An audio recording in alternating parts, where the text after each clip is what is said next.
Bienvenue dans Genèse à l'Apocalypse. Je suis votre hôte pour ce voyage extraordinaire à travers la parole de Dieu. Aujourd'hui, nous assistons à l'une des transformations les plus spectaculaires de toute la Bible. Joseph passe de la prison au palais en une seule journée. Dans Genèse 41, nous voyons comment Dieu orchestrate les événements mondiaux pour accomplir ses desseins parfaits.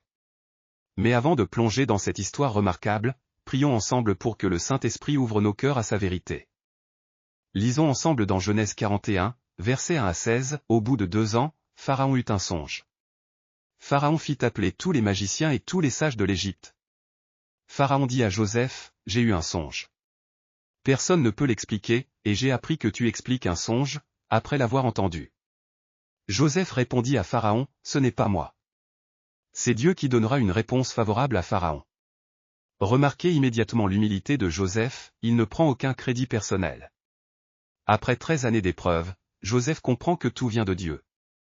Cette humilité le qualifie pour l'élévation divine qui va suivre.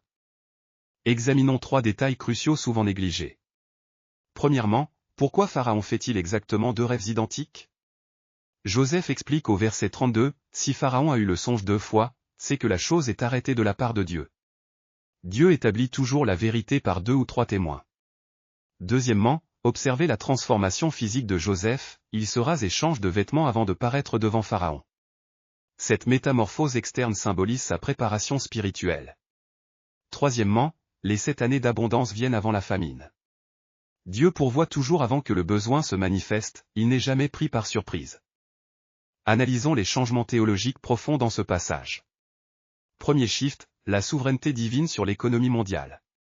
Dieu contrôle les récoltes, les famines, et les nations entières pour accomplir ses desseins. Deuxième shift, l'humilité comme clé du leadership divin. Joseph ne dit jamais « je peux interpréter et Dieu donnera la réponse ». Cette attitude le distingue des magiciens égyptiens qui comptent sur leur propre pouvoir.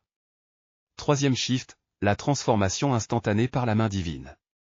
En un jour, Joseph passe de la prison au second rang d'Égypte. Quatrième shift, la préparation divine à travers les épreuves.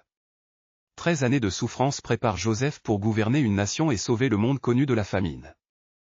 Écoutons maintenant nos témoins de la création qui observent cette transformation extraordinaire. Mes frères, regardez cette merveille. Hier, cet homme était prisonnier.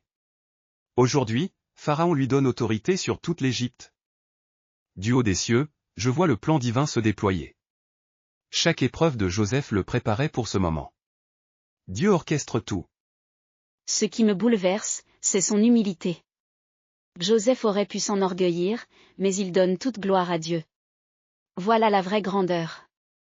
Et nous, les animaux, nous bénéficions de cette sagesse divine. Les réserves de grains sauveront toute la création de la famine. Les humains ne comprennent souvent pas leurs privilèges. Joseph montre ce qui arrive quand on marche dans l'humilité devant Dieu. Quelles applications pratiques pour nous aujourd'hui? Premièrement, dans vos épreuves actuelles, rappelez-vous que Dieu vous prépare pour son plan parfait. Joseph n'aurait jamais pu gouverner l'Égypte sans ses années de formation dans la souffrance. Deuxièmement, comme Joseph, attribuez toute gloire à Dieu pour vos succès. L'orgueil précède la chute, mais l'humilité précède l'élévation. Troisièmement, soyez fidèles dans les petites choses. La fidélité de Joseph en prison le qualifie pour diriger une nation. Quatrièmement, intercédez pour vos dirigeants politiques et économiques. Si Dieu peut toucher le cœur de Pharaon, il peut toucher n'importe quel leader aujourd'hui. Comme Exode 17h16 nous le rappelle, nous sommes dans une guerre spirituelle continue qui nécessite l'intercession. Prions ensemble, Père Céleste, comme tu as élevé Joseph de la prison au palais, nous reconnaissons ta souveraineté parfaite sur nos vies. Aide-nous à marcher dans l'humilité comme Joseph, donnant toute gloire à ton nom. Dans nos épreuves, rappelle-nous que tu nous prépares pour tes desseins parfaits. Nous intercédons pour nos dirigeants, que tu touches leur cœur comme tu as touché celui de Pharaon.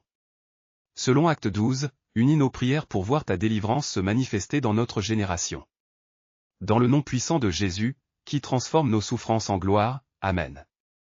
N'oubliez pas de vous abonner et partager cette série. Que Dieu vous bénisse jusqu'à notre prochaine étude. Abonnez-vous pour plus de contenu d'études bibliques.